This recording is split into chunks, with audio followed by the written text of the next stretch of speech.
Herd immunity पाने वाला देश बना भारत। कैसे, आइए जानते हैं इनसाइड स्टोरी से। पर ब्रिटेन में फैले कोरोना के नए रूप स्ट्रेन को लेकर उठाने होंगे एहतियाती कदम।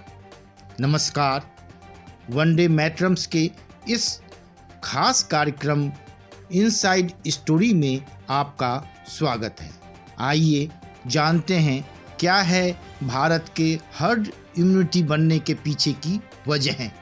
हम अन्य देशों के हालातों, ब्रिटेन में कोरोना के नए रूप स्ट्रेन का फैलाव व इसको लेकर दुनिया के अधिकांश देशों द्वारा बरती जाने वाली सतर्कता, भारत के केरल में फैल रहे एक नए संक्रमण और कोरोना वैक्सीन से कितनी है उम्मीद, इसको लेकर क्या कहता है विश्व स्वास्थ्य संगठन, इन सब मुद्दों पर भी हम चर्चा करेंगे। पर सबसे पहले जानने की कोशिश करेंगे कि भारत के हर्ड इम्यूनिटी बनने में लॉकडाउन तोड़ना कैसे रहा फायदेमंद।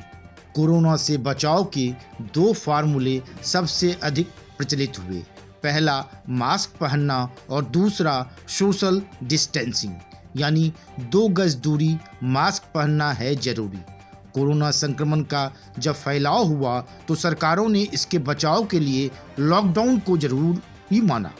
भारत समेत अधिकांश देशों में लॉकडाउन लगाया भी गया। भारत में मार्च से मई के दरमियान लॉकडाउन रहा।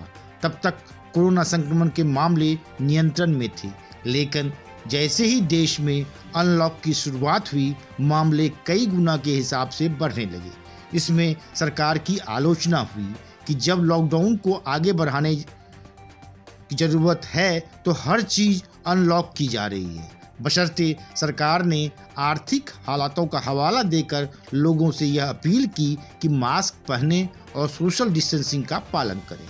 पर यह 100% लागू नहीं हो पाया। हर जगह लॉकडाउन तोड़ा गया, खासकर त्योहारों के समय, और यह बढ़ते संक्रमण का कारण भी बना। पर कई बार ऐसी स्थितियां सार्थक परिणाम भी दे जाती हैं। ऐसा ही तथ्य कोरोना को लेकर भी सामने आ रहा है, यानी लॉकडाउन तोड़ना खोलना फायदेमंद रहा, क्योंकि इसी वजह से भारत हर्ड इम्यूनिटी बनने वाला देश बन गया है। ऐसी स्थितियों में आने वाले दिनों में भारत में कोरोना संक्रमण का बहुत अधिक खतरा नहीं रहेगा। दुनिया के कुछ देशों में कोरोना की दूसरी लहर के बाद जो हालात बने हैं, भारत में ऐसे हालात भी नहीं बनेंगे, ऐसा विशेषज्ञ भी मान रहे हैं। उनका कहना है कि भारत कोरोना की दूसरी लहर से भी बचा रह सकता है। इसको थोड़ा और विस्तार से समझने से पहले आइए दुनिया के ऐसे देशों के हालात पर नज़र डालते हैं जो कोरोना की दूसरी लहर की चपेट में है। दरअसल अमेरिका, ब्राज़ील, फ्रांस, रूस समेत दुनिया के 57 देश कोरोना की दूसरी लहर की चपेट में हैं। सबसे ज़्यादा असर नॉर्थ अमेरिका, यूरोप के देशों में दिख रहा है। यूरोप के 30 देश ऐसे हैं जहां दूसरी लहर शुरू हो चुकी है। वहीं नॉर्थ अमेरिका के 11, अफ्रीका के 7, एशिया के 5 और साउथ अफ्रीका के 4 देश दूसरी लहर की चपेट में हैं। अमेरिका और ब्रिटेन में जिस तरह हालात बेकाबू हो रहे हैं, वह बहुत ही चिंताजनक तस्वीर है। ब्रिटेन में कोरोना का नया रूप स्ट्रेन का भी पता चल गया है। वैज्ञानिकों का कहना है कि यह कोरोना से भी ज़्यादा घातक है और पहले के मुकाबले 70% तेजी से फैलता है। भारत जनसंख्या के मामले में काफ़ी बड़ा देश है, उसमें संक्रमण का फैलाव इतना कम हुआ होगा जितना सरकार बता रही है, ऐसा नहीं लगता है। फिर सरकारी और प्राइवेट जांच रिपोर्ट में अंतर यह बताता है कि सरकारी आंकड़े शायद हकीकत से बहुत दूर हैं। कुछ सरकारी संस्थाओं के डेटा भी सरकार द्वारा जारी किए जाने वाले आंकड़ों से बिल्कुल भी मेल नहीं खाते हैं। इसीलिए भारत की आधी आबादी कोरोना की चपेट में आ चुकी होगी, इसमें शक नहीं होना चाहिए। भले ही सरकारी आंकड़ों में 1 करोड़ संक्रमितों की बात की जा रही है, लेकिन भारत में 144 करोड़ की आबादी के बाद भी केवल 11.5 यानी 11.5% ही आबादी की जांच हुई है, कोरोना की जांच हुई है, जिनमें से 6% तो संक्रमित पाए गए हैं। जिससे साफ है कि भारत की आधी आबादी तो कोरोना संक्रमित हो चुकी है। इसी संदर्भ में जब भारत में कोरोना की दूसरी लहर नहीं आने की स्थिति में कम असरदार होने की बात विशेषज्ञों द्वारा की जा रही है, तो इसका भी सीधा साधा संबंध ज़्यादातर आबादी के कोरोना संक्रमण की चपेट में आने से है। तभी तो अगर दूसरी लहर भारत में आ भी गई तो यह पहले जितनी ताकतवर नहीं होगी। जब हम संक्रमण पर जीत पा चुके हैं, चाहे अनजाने में ही सही, यह दोबारा संक्रमण के चपेट में आने के खतरे को कम कर देता है। विशेषज्ञ मानते हैं कि कोरोना के लगातार अभ्यास व माहौल में रहने से लोग इसको पहले के मुकाबले बेहतर तरीके से झेल सकते हैं। देखा जाए तो अधिकांश लोग कोरोना की चपेट में आ चुके हैं, पर उन्हें पता ही नहीं चला कि वे भी कोरोना संक्रमित थे। वे कोरोना से संक्रमित भी थे और ठीक भी हो गए।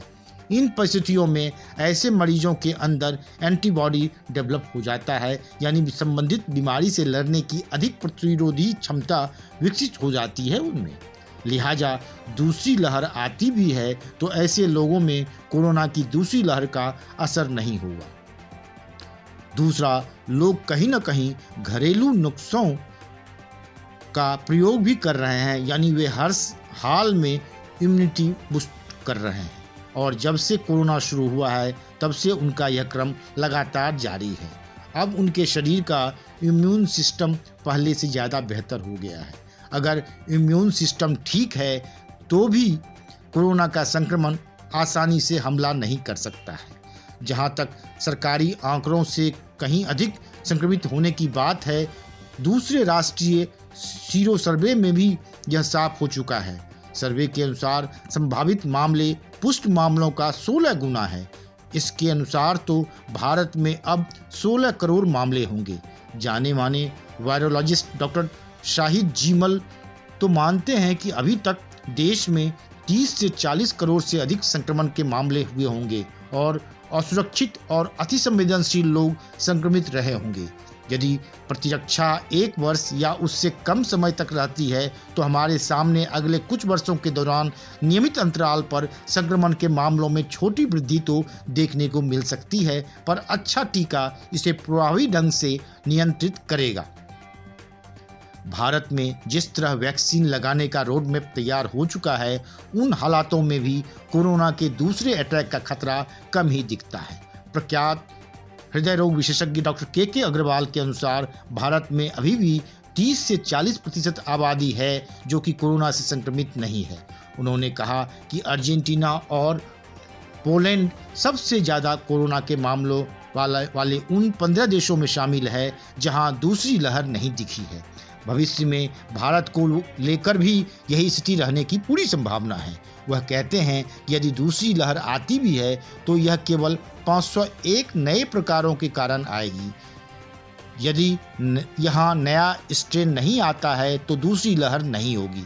यदि भारत इस महीने के अंत तक टीकाकरण कार्यक्रम शुरू कर देता है और लगभग 30 करोड़ लोगों को टीका लगाता है तो हम 25 मार्च तक इस बीमारी को नियंत्रित करने में भी सक्षम हो सकते हैं। विशेषज्ञों की यह राय संतोषजनक है, पर हमें निश्चिंत होने की बिल्कुल भी जरूरत नहीं है। वैक्सीन लगाने का काम शुरू भी हो गया हो तो भी एहतियात तो बरतने ही होंगे, जैसा कि विश्व स्वास्थ्य संगठन यानी WHO भी चेता चुका है। दरअसल WHO ने वैक्सीन को लेकर चेतावनी दी है कि टीका कोई जादुई गोली नहीं होगा जो कोरोना वायरस को एकदम खत्म कर देगा। हमें यथार्थवादी होने की जरूरत है। दुनिया में इस महामारी का प्रकोप लंबे समय तक बना रहेगा। WHO के पश्चिमी प्रशांत क्षेत्र के क्षेत्रीय निदेशक कर्से ताकेशी ने कहा कि सुरक्षित और प्रभावी टीकों का विकास एक बात है, लेकिन पर्याप्त मात्रा में उत्पादन और हर किसी तक पहुंचना भी जरूरी है। यह प्रक्रिया क्षेत्र के कुछ हिस्सों में शुरू हो रही है, लेकिन समान वितरण में समय लगेगा। उन्होंने कहा कि उच्च जोखिम वाले लोगों को छोड़ दिया जाए तो आम नागरिकों को कोरोना वैक्सीन मिलने में 12 से 24 महीने का समय यानी 1 से 2 साल का समय लग सकता है। भारत जैसे देश में भी वैक्सीनेशन में समय तो लगेगा ही। यहाँ कोरोना की दूसरी लहर नहीं आएगी और हर्ड इम्यूनिटी की वजह से कम खतरा रहेगा, ऐसा होगा यह मानकर चलते हैं, जैसा कि विशेषज्ञ भी मान ही रहे हैं। पर हर तरीके से एहतियात बरतने ही होंगे। जिस तरह ब्रिटेन में कोरोना के नए संक्रमण स्ट्रेन का फैलाव बढ़ रहा है और भारत के केरल में ही जिस तरह नए संक्रमण शिगेलेसिस का खतरा बढ़ रहा है, यह बहुत ही चिंताजनक है। इस संक्रमण में भी कोरोना की ही तरह समानता देखने को मिली है। कोरोना की तरह ही इसके लक्षण भी एकदम पता नहीं चलते हैं। केरल में इस संक्रमण के मामले पिछले साल भी दर्ज किए गए थे।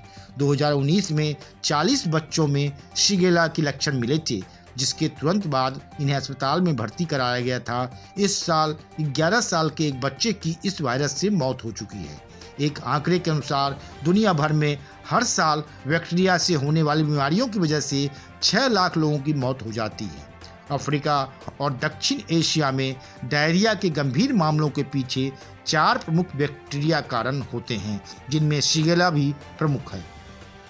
कुल मिलाकर भारत को इस शिगेला वायरस के साथ साथ लॉन्ग कोविड के खतरों व ब्रिटेन में कोरोना के नए रूप स्ट्रेन को लेकर बेहद सतर्क रहने की जरूरत है।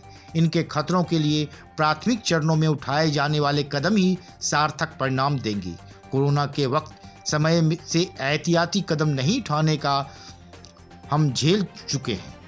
स्ट्रेन को लेकर जिस तरह कई देशों ने ब्रिटेन की फ्लाइट पर रोक लगा दी है और अपने नागरिकों को वहां न जाने की सलाह दी है, ऐसा ही भारत को भी करना होगा। आपको याद होगा, ऐसा ही चीन ने भी किया था। जब कोरोना संक्रमण के फैलाव के दौरान उसने पूरे वुहान शहर को सील कर दिया था, तब जाकर उसने संक्रमण के फैलाव से दूसरे शहरों को बचाया था।